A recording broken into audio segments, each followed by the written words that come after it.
27 years old, I left a very demanding job in management consulting for a job that was even more demanding, teaching. I went to teach 7th graders math in the New York City public schools. And like any teacher, I made quizzes and tests, I gave out homework assignments. When the work came back, I calculated grades.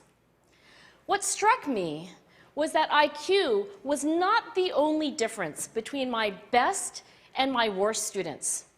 Some of my strongest performers did not have stratospheric IQ scores. Some of my smartest kids weren't doing so well. And that got me thinking. The kinds of things you need to learn in 7th grade math, sure, they're hard. Ratios, decimals, the area of a parallelogram. But these concepts are not impossible. And I was firmly convinced that every one of my students could learn the material if they worked hard and long enough.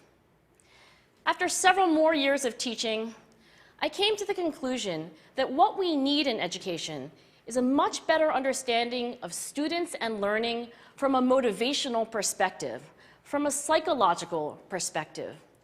In education, the one thing we know how to measure best is IQ. But what if doing well in school and in life depends on much more than your ability to learn quickly and easily?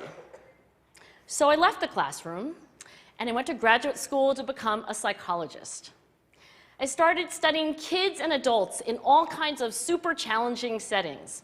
And in every study, my question was, who is successful here and why? My research team and I went to West Point Military Academy. We tried to predict which cadets would stay in military training and which would drop out. We went to the National Spelling Bee and tried to predict which children would advance farthest in competition. We studied rookie teachers working in really tough neighborhoods, asking which teachers are still going to be here in teaching by the end of the school year. And of those, who will be the most effective at improving learning outcomes for their students? We partnered with private companies asking which of these salespeople is going to keep their jobs and who's going to earn the most money. In all those very different contexts, one characteristic emerged as a significant predictor of success. And it wasn't social intelligence, it wasn't good looks, physical health, and it wasn't IQ. It was grit. Grit is passion and perseverance for very long-term goals. Grit is having stamina.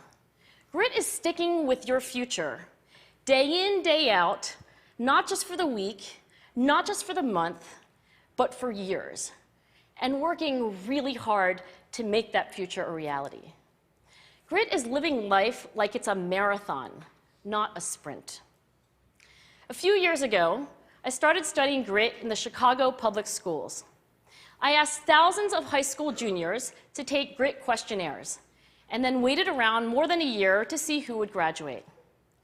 Turns out that grittier kids were significantly more likely to graduate, even when I matched them on every characteristic I could measure, things like family income, standardized achievement test scores, even how safe kids felt when they were at school. So it's not just at West Point or the National Spelling Bee that grit matters, it's also in school, especially for kids at risk for dropping out. To me, the most shocking thing about grit is how little we know, how little science knows about building it. Every day, parents and teachers ask me, how do I build grit in kids? What do I do to teach kids a solid work ethic? How do I keep them motivated for the long run? The honest answer is, I don't know. What I do know is that talent doesn't make you gritty. Our data show very clearly that there are many talented individuals who simply do not follow through on their commitments. In fact, in our data, grit is usually unrelated or even inversely related to measures of talent. So far, the best idea I've heard about building grit in kids is something called growth mindset. This is an idea developed at Stanford University by Carol Dweck, and it is the belief that the ability to learn is not fixed, that it can change with your effort. Dr. Dweck has shown that when kids read and learn about the brain and how it changes and grows in response to challenge, they're much more likely to persevere when they fail because they don't believe that failure is a permanent condition. So growth mindset is a great idea for building grit, but we need more. And that's where I'm going to end my remarks, because that's where we are. That's the work that stands before us. We need to take our best ideas, our strongest intuitions, and we need to test them. We need to measure whether we've been successful, and we have to be willing to fail, to be wrong, to start over again with lessons learned. In other words, we need to be gritty about getting our kids grittier. Thank you.